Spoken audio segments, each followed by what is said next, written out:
Good morning. This is Jason Dean coming live at you again for another Film Fanatic show. It is Monday at about 8:51. Hope everyone's doing good. Hope everyone had a good weekend. This weekend was a pretty fun weekend for me. Played a couple of gigs, and then this week was my or last week was my birthday, and I got to hang out with some friends, and so it was great, and super fun. We had a really fun show with Quantum on Friday.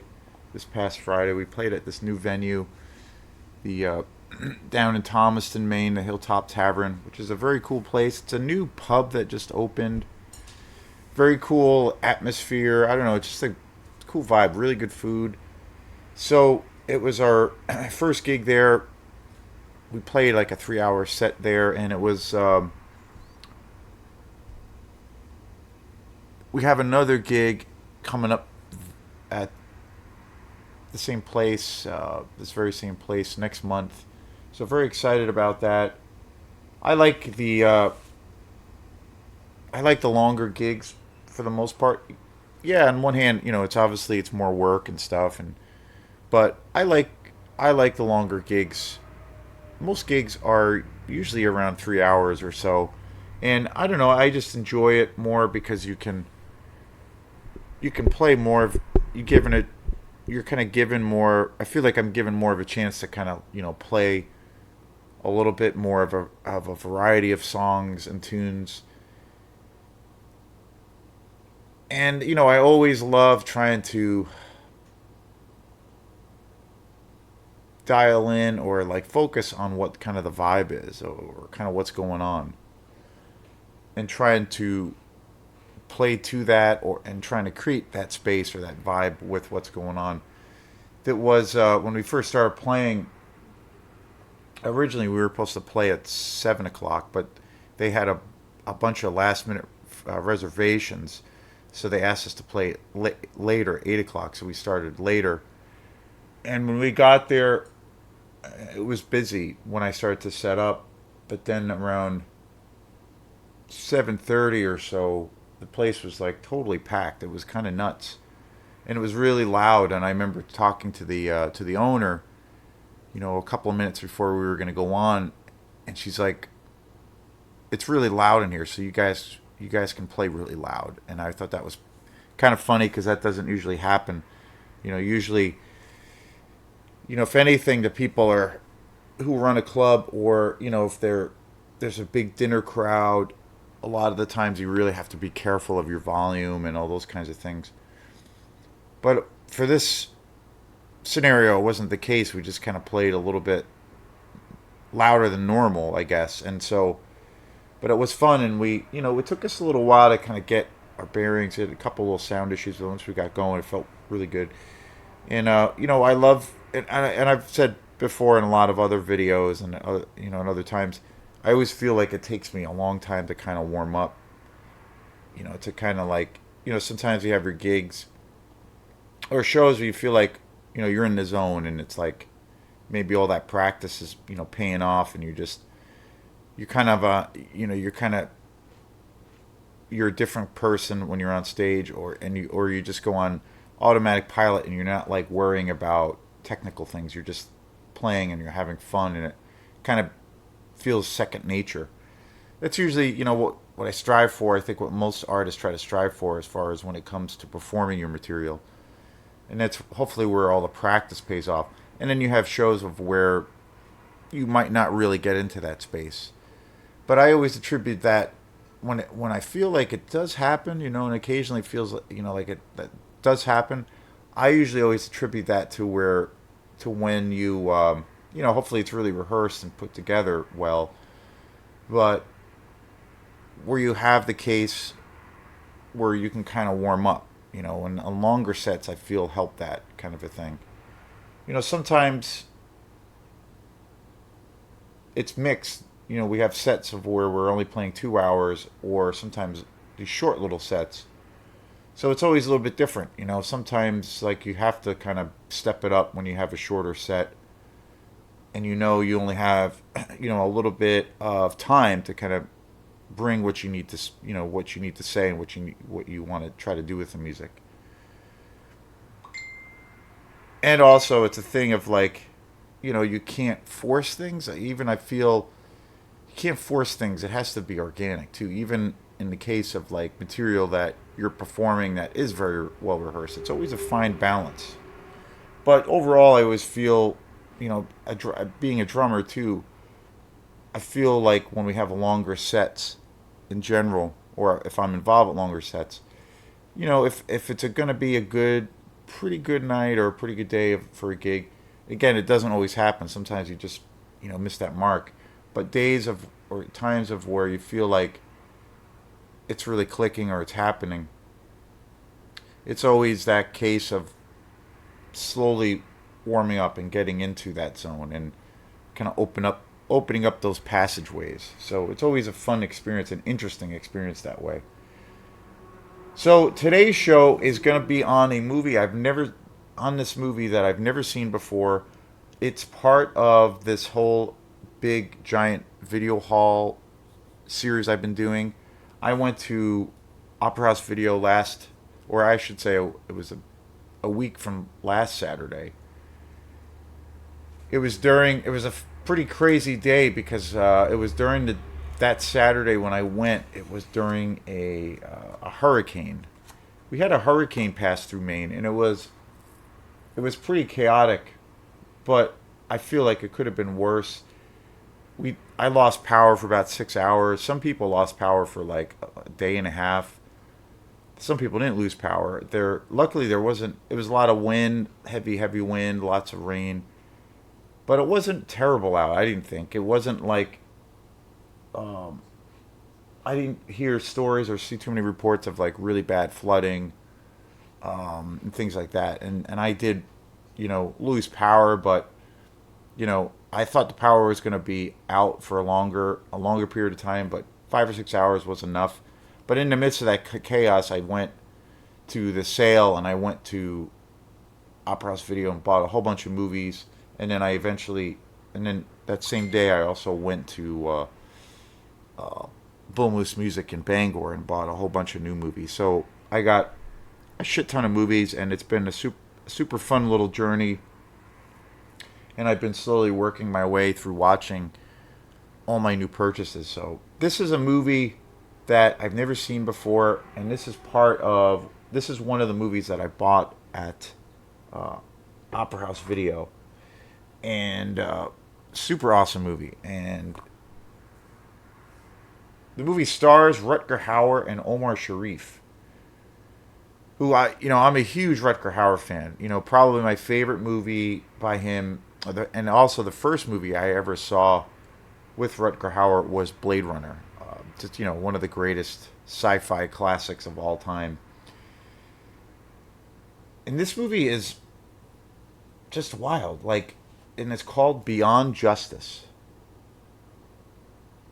I got most of the movies I bought are DVDs, but I did buy some really good Blu-rays, and I did buy quite a few Blu-rays up at Bull Moose. But this was super cheap. This was like 90 cents, 97 cents, if you can actually see it on there. And I had never seen this movie before. I'm a huge Rutger Hauer fan. The other movie that I love with Rutger Hauer is The Hitcher. Such an awesome movie. Terrifying. He's so utterly terrifying in that movie. And I definitely consider that movie to be kind of more of a slasher movie. And I don't believe that movie has ever gotten a real proper Blu-ray or 4K release. I saw somebody talking about that online a few weeks ago on how, that movie is pretty underrated, and it's probably the best movie Rutger Hauer I think has ever done. So many movies to his career. He unfortunately passed away a few years ago. Huge fan of his work. So, and he's done, really low budget films, and then he's done really big, huge budget films. He was in The Dark Knight, Christopher Nolan, the Batman movie. And he's only in it for a short period of time, but he's so awesome in it. And his career always ran the gamut of doing all kinds of things. He's even worked with Dario Argento in a relatively newer version of Dracula. And he did a bunch of like 80s movies that were, pretty cheesy, kind of like exploitation movies, and also in the 70s, but just such an awesome actor.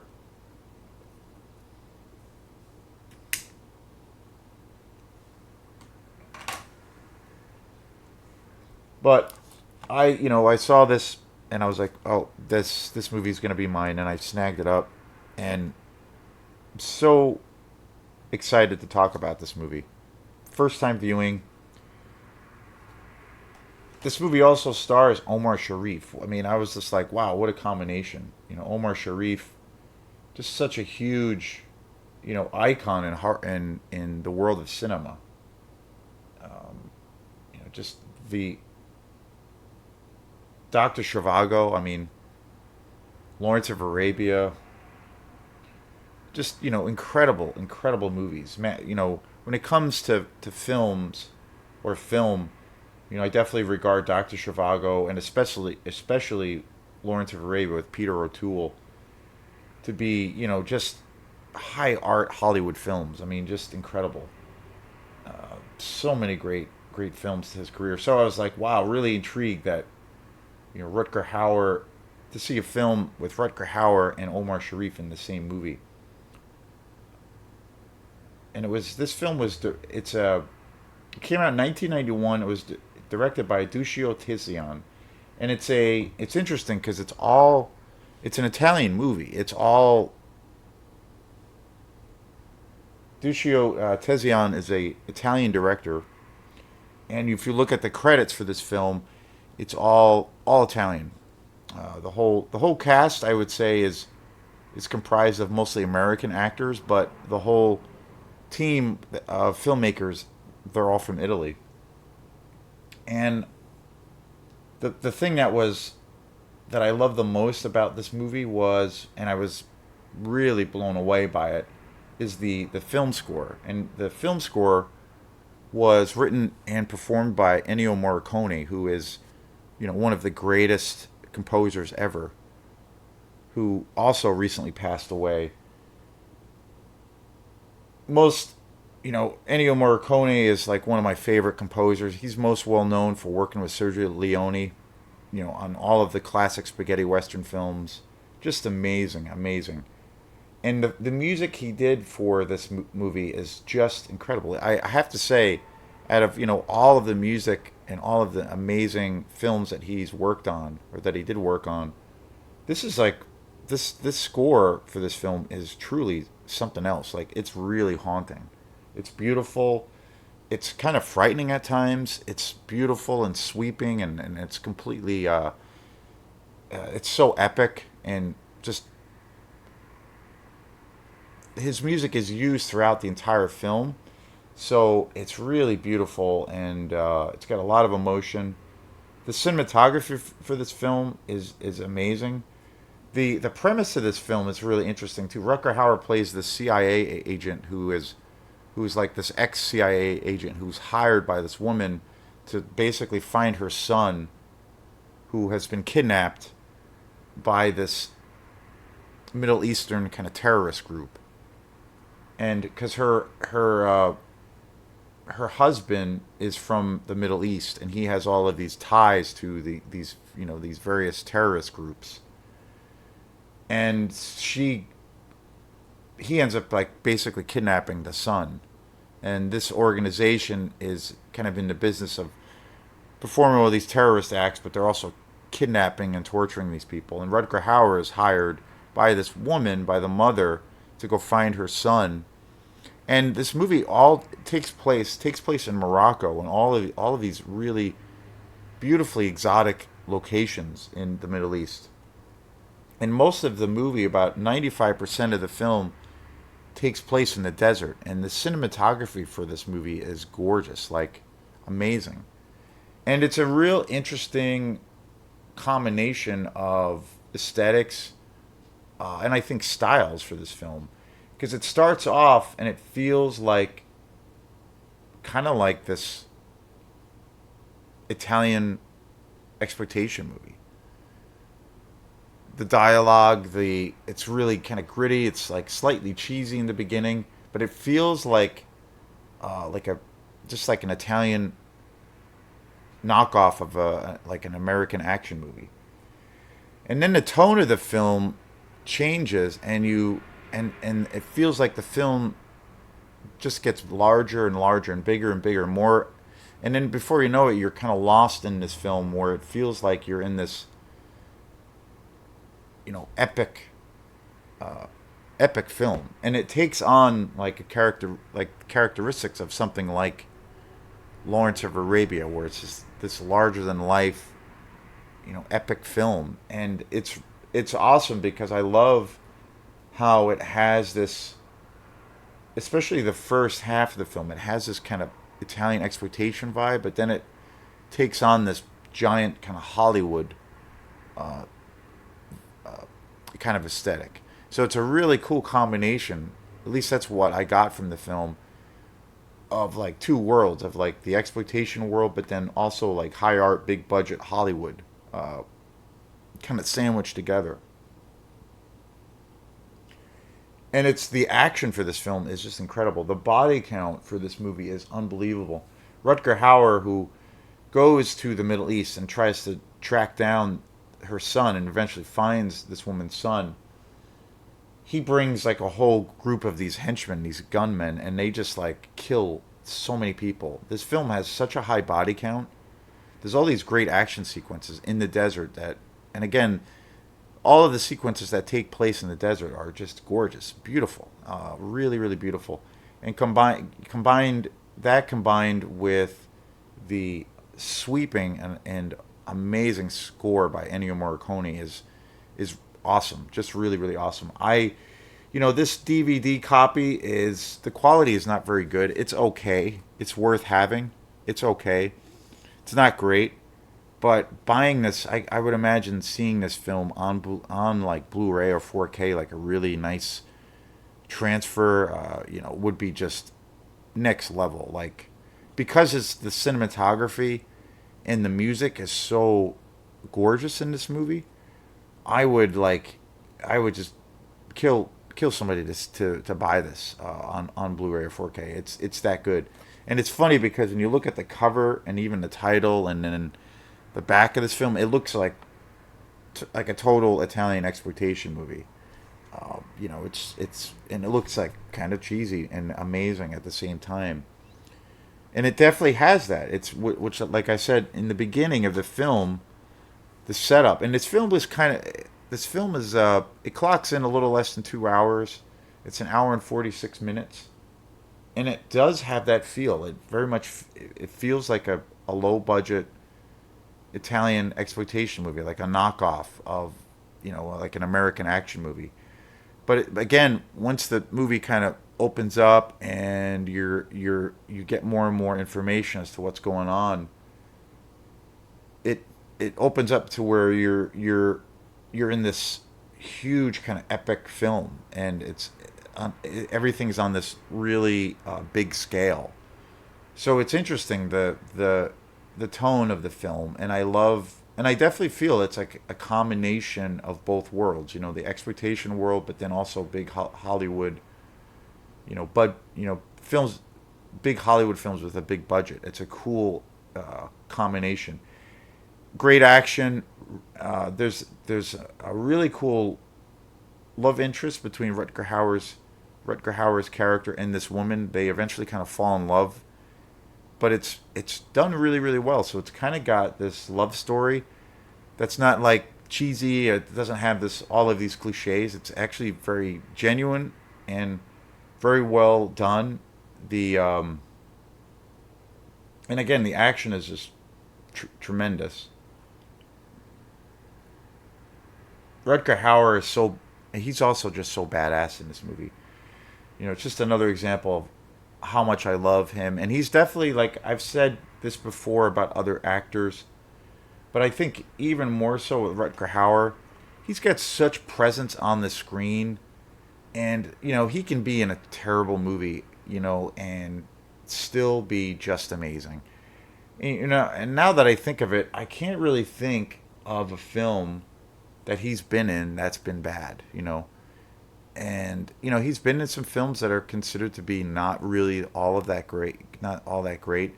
he was in a slew of movies in the 80s and 90s with these relatively low budget action movies with Gene Simmons from Kiss. And those movies are kind of terrible, but kind of amazing. And again, Rutger Hauer is so awesome in it. And I can't really think of a movie that he's been in that is actually bad. Like he had, highly. He's originally from Holland, and but just such a consistent track record, really, and so much. I think so much ability as an actor too, like kind of,